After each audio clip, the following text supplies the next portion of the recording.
السلام علیکم دوستو، آج میں آپ کو ایک ایسی قوم کا واقعہ سنانے جا رہا ہوں کہ جس قوم کو اللہ تعالیٰ نے بندر بنا دیا تھا۔ انسانوں کے بندر بننے کی ابتدا حضرت داؤد علیہ السلام کے دور سے ہوئی۔ اس واقعہ کا پس منظر کچھ یوں ہے۔ حضرت داؤد علیہ السلام اور ان کی قوم سمندر کے کا نامی گاؤں میں رہتے تھے اور اس کی تعداد 70,000 کے قریب تھی۔ یہ قوم بڑی ہی خوشحال تھی اور اللہ تبارک تعالیٰ کے فرما بردار قوم تھی۔ اس قوم کو اللہ تبارک تعالیٰ نے بے شمار نعمتوں سے نوازا تھا۔ ہر طرف سر سبز و شاداب باغات اور ہر طرف ہریالی ہی ہریالی تھی اور اللہ تبارک تعالیٰ کی بے پناہ کرم نواز تھے۔ یہ لوگ اپنی زندگی میں بہت ہی خوش تھے۔ حضرت داؤد علیہ السلام کی قوم چونکہ سمندر کے کنارے رہتی تھی تو اللہ تبارک تعالیٰ کا ان پر یہ خاص کرم تھا کہ سمندر کے اس کنارے پر بے پناہ مچھلیاں آتی تھی جن کا یہ لوگ کاروبار کرتے تھے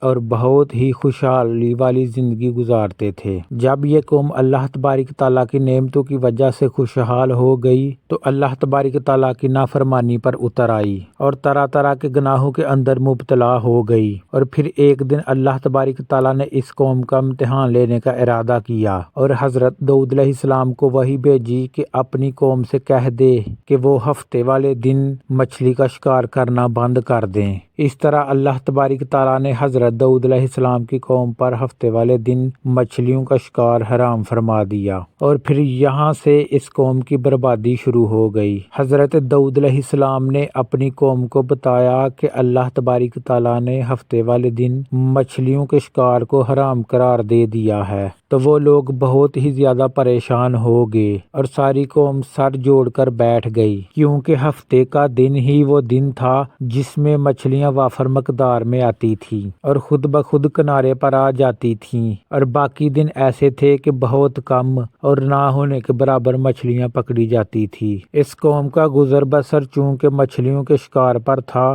اس وجہ سے اللہ تبارک تعالیٰ کا یہ حکم سن کر یہ قوم پریشان ہو گئی۔ یہ نہیں جانتے تھے کہ اللہ تبارک تعالیٰ کی طرف سے یہ ایک آزمائش ہے۔ پھر ایک دن شیطان نے ان کو وسوسہ ڈالا کہ سمندر سے نالیاں نکال کر خشکی میں بڑے بڑے حوض بنا لیے جائیں۔ جب ہفتے والے دن مچھلیاں آئیں گی تو وہ نالیوں سے ہو کر ان بڑے بڑے حوضوں میں آ جائیں گی اور اس طرح پھر ان نالیوں کا منہ بند کر دیا جائے اور پھر اگلے دن یعنی اتوار والے دن ان کو پکڑ لیا جائے۔ شیطان نے اس قوم کے لوگوں کو ورگلایا کہ اس طرح ہم ہفتے والے دن شکار سے بھی بچ جائیں گے اور مچھلیاں بھی ہاتھ آ جائیں گی اور وہ بھی پکڑی جائیں گی۔ بہت سے لوگوں کو یہ ہلا بازی اچھی لگی اور انہوں نے ایسا کرنا شروع کر دیا اور سمندر سے چھوٹی چھوٹی نالیاں نکال کر بڑے بڑے حوضوں میں ڈال دی، جس کے ذریعے وافر مقدار میں مچھلیاں ان حوضوں میں داخل ہو جاتی۔ اس قوم کے بدبخت لوگوں کو شیطان کا یہ حل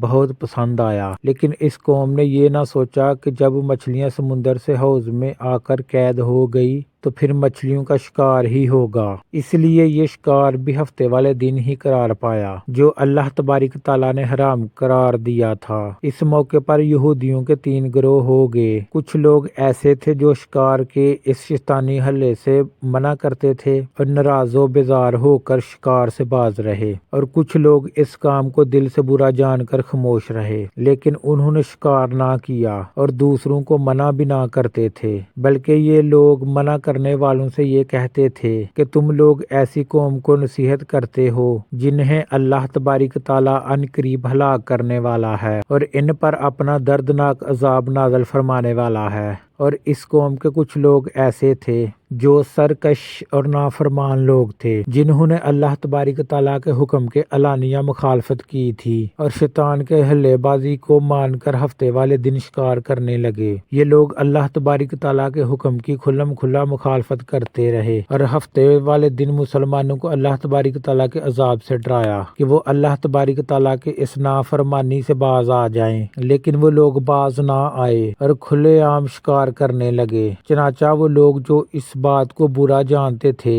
ان لوگوں نے اپنے اور ان نافرمانوں کے درمیان ایک دیوار کھڑی کر دی، جس کی ایک طرف وہ 12,000 نافرمان رہتے تھے اور دوسری طرف وہ لوگ تھے جو شکار سے باز رہے۔ حضرت داؤد علیہ السلام نے اپنے اس قوم کے نافرمانوں کو بارہا سمجھایا، لیکن یہ لوگ اپنی نافرمانی سے باز نہ آئے اور اسی طرح اللہ تبارک تعالیٰ کی نافرمانی کرتے رہے اور شکار کرتے رہے۔ پھر ایک دن حضرت داؤد علیہ السلام نے غضبناک ہو کر شکار کرنے والوں پر لعنت فرما دی۔ اس کا اثر یہ ہوا کہ ایک دن خطا کاروں میں سے کوئی بھی اپنے گھر سے باہر نہ نکلا۔ یہ منظر دیکھ کر کچھ لوگ ان کی دیواروں اور ان کے گھروں میں داخل ہوئے تو وہ بندر اپنے رشتہ داروں کو پہچانتے تھے اور ان کے پاس آ کر ان کے کپڑوں کو سونگھتے تھے اور زار و قطار روتے تھے، لیکن وہ کچھ بول نہ سکتے تھے۔ اللہ تبارک تعالیٰ کے ان نافرمان بندر بن جانے والے لوگوں کی تعداد 12,000 تھی۔ ان 12,000 لوگوں نے اللہ تبارک تعالیٰ کی نافرمانی کی اور اللہ تبارک تعالیٰ نے ان کو بندر بنا دیا،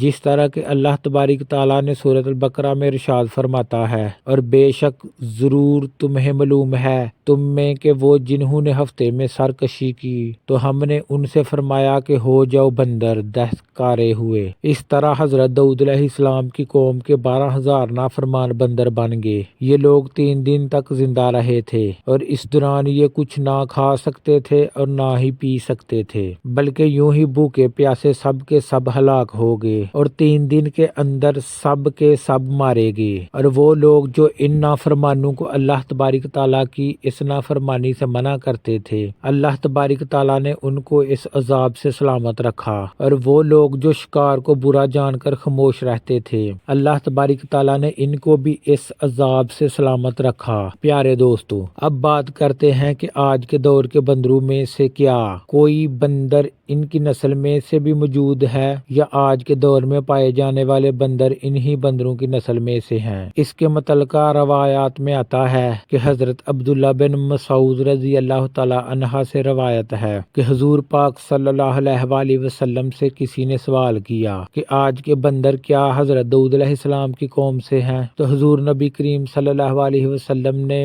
ارشاد فرمایا کہ اللہ تبارک تعالیٰ جس قوم پر عذاب بھیجتا ہے یا ان کی شکلوں کو مسح کرتا ہے تو یہ عذاب انہی پر ہوتا ہے جن پر وہ عذاب نازل ہوا تھا، اور اس کے بعد اللہ تبارک تعالیٰ ان لوگوں کو ہلاک کر دیتا ہے اور ان کے آگے نسل نہیں بڑھتی۔ اس لیے یہ بات غلط ہے کہ کچھ لوگ یہ سوچتے ہیں کہ آج کے بندروں میں بھی حضرت داؤد علیہ السلام قوم کے بندر بننے والوں کی نسل موجود ہے۔ ایسا کچھ بھی نہیں، وہ لوگ صرف اور صرف 3 دن زندہ رہے اور اس کے بعد سب کے سب ہلاک ہو گئے، اور اللہ تبارک تعالیٰ نے اس قوم کے نافرمانوں کو صفحہ ہستی سے مٹا دیا۔